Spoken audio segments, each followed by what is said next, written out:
If you ever taken piano lessons before, you probably heard you gotta keep your nails trimmed. And don't even think about putting on some fake long nails.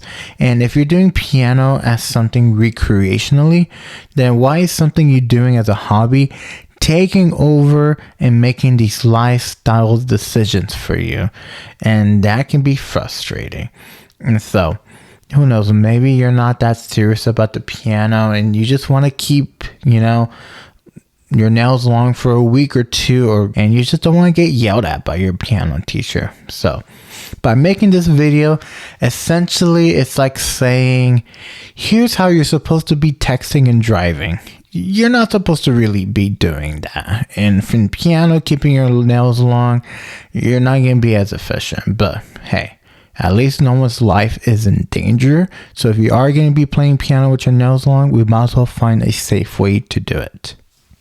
Okay, so I want to start out by showing you this cool piano exerciser toy that I have. So you can kind of see how it has these like rubber placements. So this is where like the tip of your finger goes on here. You kind of see that the tip of my finger, like the skin of it still makes contact with the rubber placement here. You can kind of see that it helps keep me playing at the tips. The only exception is the thumb. That one does like a little side thing here. And this just goes on the piano like that. And now you're playing with the tip of your fingers. And so that's pretty good technique, right? So this is going to be your traditional way of playing. So now with long nails, what I'm going to do is I'm going to put on these like banjo picks right here. And so I'm going to put it on like if they're like one of those fake nails. You can kind of see here, I have my pseudo fake nails on. And so they're just banjo picks. So now if I get the little toy again, if I do play with the tips, well, now the skin of my finger is no longer making contact with the rubber placement. And this just also like feels odd as well. And so now how does this translate to the piano? Well, first of all, you are going to like scratch the keys, right? And then you're just not going to have good aiming. Like even just right now, this is very uncomfortable. So for the students that have showed up in my lessons with long nails, this is what I tell them to do. Just go ahead and play flat fingers. We're going to see in a little bit why generally flat finger playing is not good. But in this scenario, you're going to have just a better playing experience. It's better to aim, and you might as well have like the pad part of your fingers making contact with the keys rather than the nail, the tip of the nail itself. All right, now here's another thing you might want to do. Utilize other motions of your body. So for example, you can do wrist rotation. Wrist rotations when you're doing that opening of a doorknob kind of like rotation. And so watch here, where I'm just kind of flicking to my next position. You do want to avoid just like finger dependency like that. It's kind of hard to do it between the ring finger and the pinky, and that's just going to be unnatural. So to have just good technique, might as well utilize the wrist when you play like this. And you'll have a better playing experience like that. I had one student do this. It's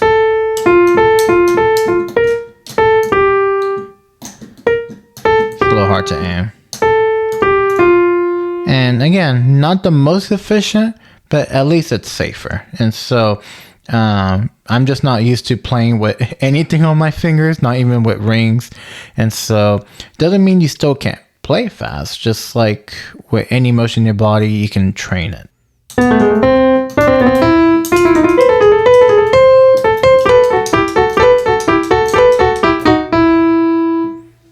So to really know what goes on in piano technique, let's look a little bit at the hand anatomy. And so here we're looking at the palm side of the hand.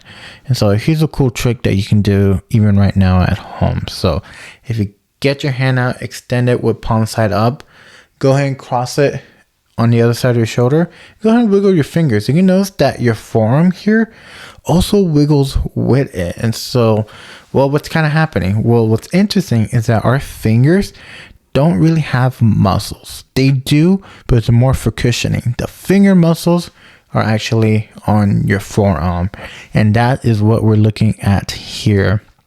And so again, this is the palm side of your hand, and so these muscles here, they help you flex. So palm side, so when these muscles contract, they bring your fingers in and they help you flex and make a fist like this. Now we also have the opposite side of the hand. So here we're looking palm side down.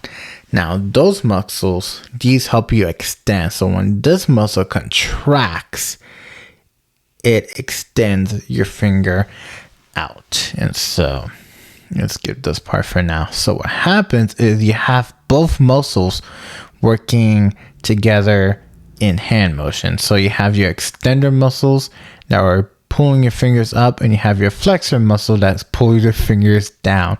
So when both muscles are relaxed, your most natural hand position is a curved hand position. So when we do flat finger, what's actually going on is that we're actually flexing the extenders more than the flexor, and you are gonna get tuckered out. Now here's the amazing part about piano technique and piano playing.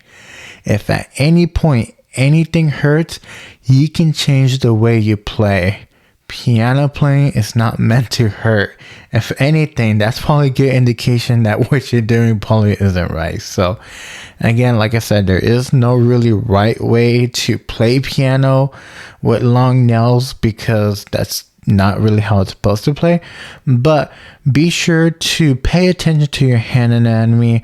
Notice how how much you're flexing one side of your arm more than the other, and if anything hurts, you can always just change it. All right, since we're on the topic of flat finger playing, it's interesting because my first piano teacher even said for Debussy, you want to play flat finger to get a certain color.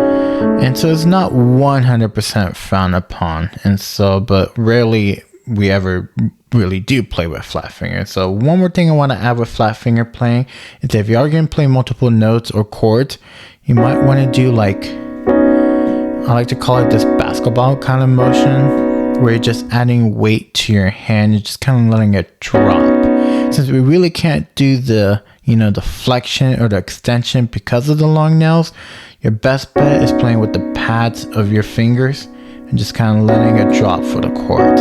So I just want to recap. So for scales, you want to do like this, wrist rotation, the doorknob motion we talked about. And for chords, just let it be like a hand drop, just like that. Alright, and that will do it for this video. Be sure to like and comment any questions you have, or even comment what video you want to see next. I've been teaching for many years to many types of students, and I'm more than happy to share the secrets that I hold. Alright, we'll see you in the next video.